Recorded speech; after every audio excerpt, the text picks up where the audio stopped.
สวัสดีค่ะยินดีต้อนรับสู่นมัสการเช้าของคริสตจักรไซออนเมียนมาแบปติสต์ค่ะဒီအောင်မြန်မာနေ့ချင်းခရင်အသင်းတော်မဟာချိုင်မ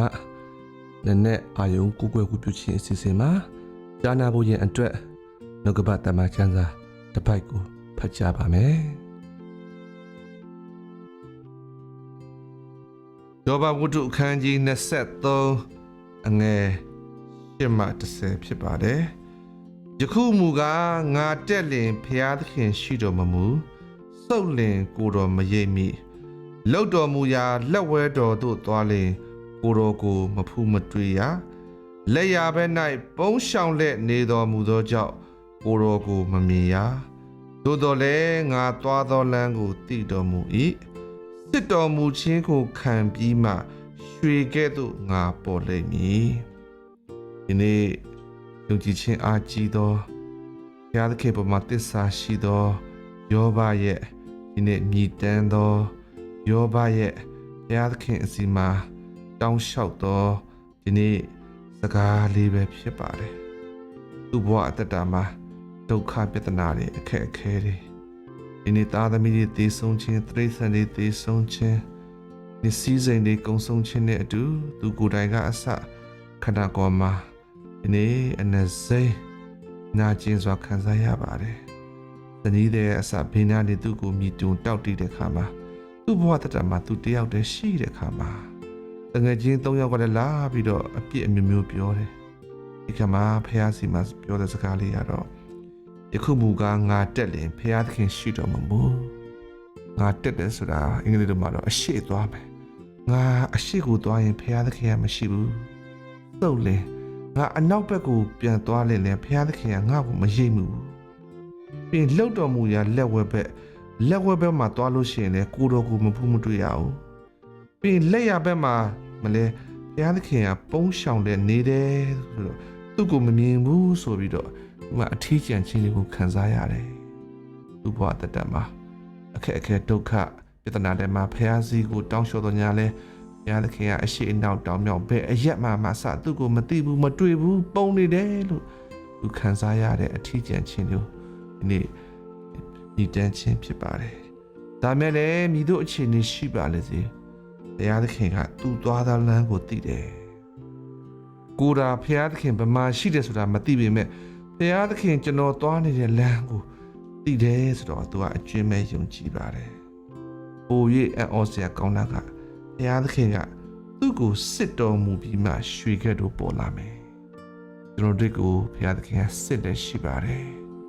ကျွန်တော်ဆုတောင်းတန်ကိုဒီနေ့ဘုရားစီမှာတောင်းတဲ့အခါမှာဘုရားသခင်အပြည့်မပေးဘူးဟုအထင်ကြံစွာမြည်တို့ခံစားပါလေစေယောဘရဲ့ကဲ့သို့ယုံကြည်ခြင်းရှိပါဘုရားသခင်ကျွန်တော်တို့ဘက်မှာရှိနေတဲ့ဘာတွေခံစားနေရလဲဆိုတာလေဘုရားသခင်သိပါတယ်ကျွန်တော်တို့ကိုစစ်ပြီးမှရွှေကဲ့သို့ပေါ်လာမယ်နေရွှေကိုမီးနဲ့ရှို့တဲ့အခါမှာတန့်စင်သောရွှေရရှိတဲ့ကဲ့သို့ကျွန်တော်တို့ကိုယခုခေတ်အချိန်ကာလမှာနိုင်ငံရေးစီးပွားရေးလူမှုရေးကျန်းမာရေးအိမ်တောင်ရေးအခြေရေးအရေးပေါင်းစုံနဲ့ကျွန်တော်တို့ကိုစစ်တဲ့အခါမှာမကြခင်မှာကျွန်တော်ရွှေကဲ့သို့တောက်ပပြီးတန်ဖိုးရှိသောစံချိန်မီသောယုံကြည်သူခရိယန်တယောက်ဖြစ်လာမယ်ဘုရားသခင်ပေါ်မှာလုံးဝဂတိပေါ်မှာကင်ဆွဲသောသစ္စာရှိသောယုံကြည်သူတယောက်ဖြစ်လာမယ်ဆိုတာကိုအကျွမ်းမဲ့ယုံကြည်လက်ယောဘကြီးကဲ့သို့ဘုရားသခင်ပေါ်မှာဂတိတော်ကိုကင်ဆွဲလက်သစ္စာရှိကြပါစို့ကျမ်းနာသူအလုံးဘုရားသခင်ကောင်းကြီးပေးပါစေ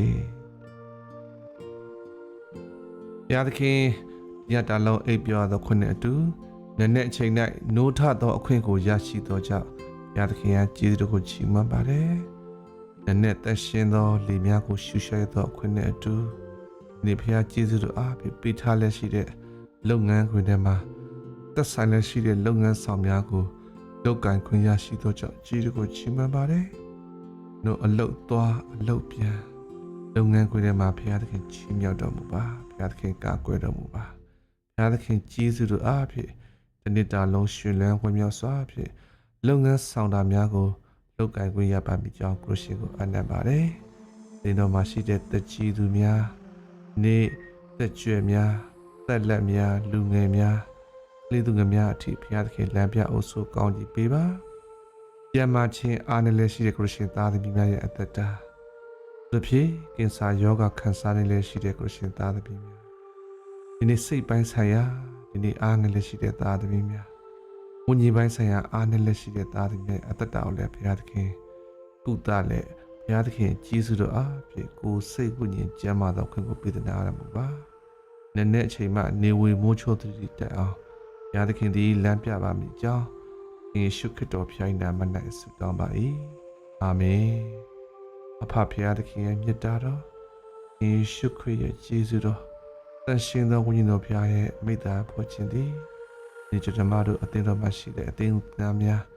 ဆက်ဆံနေရှိတဲ့မိသားစုဆွေမျိုးများဒီနေ့ကျွန်တော်တို့အားလုံးတို့အပေါ်သို့ယခုမှစ၍ကာလအစဉ်မြဲသက်ရောက်တည်ရှိတည်နေပါစေသောအာမင်